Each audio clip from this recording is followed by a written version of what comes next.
Hello guys, welcome to my kitchen channel. आज આપણે બનાવવાના છે સુપર ટેસ્ટી એવી મેથીની પૂરી। તમે આ રીતે જો બનાવશો તો તમારી પૂરી બિલકુલ પણ ખરાબ નહીં થાય અને બિલકુલ પણ કડક નહીં થાય। તમે જો આ સિક્રેટ ટિપ્સ સાથે જો તમે પૂરી બનાવી તો ચલો ફટાફટ રેસીપી આપણે સ્ટાર્ટ કરી લઈએ। તો એક મોટા થાળમાં આપણે ચારીને લોટ લીધો છે 2 વાટકી। ત્યારબાદ તેમાં એક વાટકી મેથી એડ કરીશું, ઝીણી ઝીણી ચોપ કરેલી ધોઈને।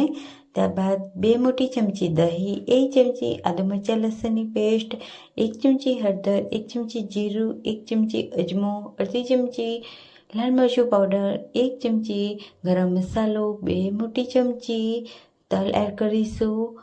ત્યારબાદ આપણે બધું જ એને એકદમ સરસ રીતે મિક્સ કરી લઈશું।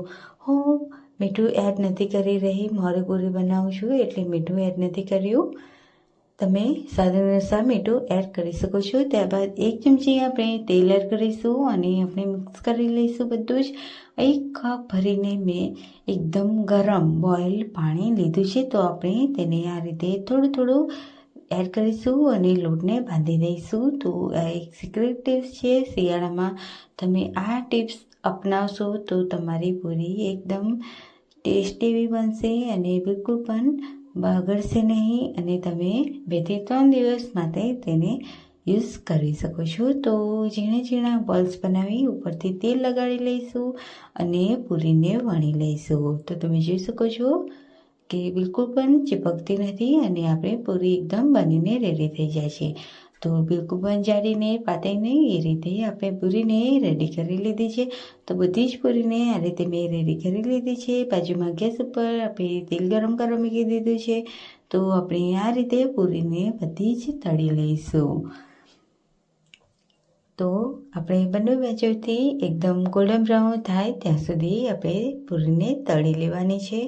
તો તમે જોઈ શકો છો કે એકદમ સરસ એવી પૂરી આપણી તળાઈ રહી છે। તો મેં આ રીતે પૂરીને તળી લીધી છે, તો ગોલ્ડન બ્રાઉન થઈ ગઈ છે એકદમ સરસ એવી। તો હવે આપણે તેને એક ડીશમાં કાઢી લઈશું।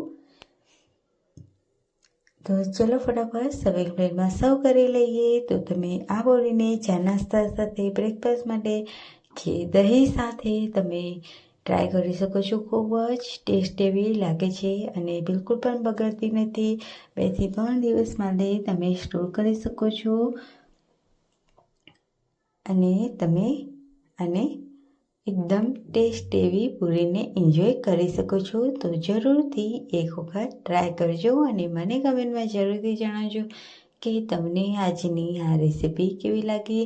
તો શિયાળાની મોસમમાં આ પૂરી તમે એક વખત જરૂરથી ટ્રાય કરજો અને મને જરૂરથી જણાવજો કે આજની આ રેસીપી તમને કેવી લાગી। મેથીની પૂરી તમે 2 થી 3 દિવસ માટે સ્ટોર કરો અને તમે ખાઈ શકો છો। તો ખૂબ જ ટેસ્ટી એવી બનીને રેડી થાય છે। તમે જોઈ શકો છો એકદમ આસાનીથી તૂટી પણ જાય છે। તો એકદમ સોફ્ટ એવી આપણી પૂરી બનીને રેડી થાય છે। તો જરૂરથી ટ્રાય કરજો। તો આવ્યા જ અવનવા વિડીયો સાથે આવતી રેસીપીમાં મળીએ, ત્યાં સુધી બધાને આવજો, બાય બાય।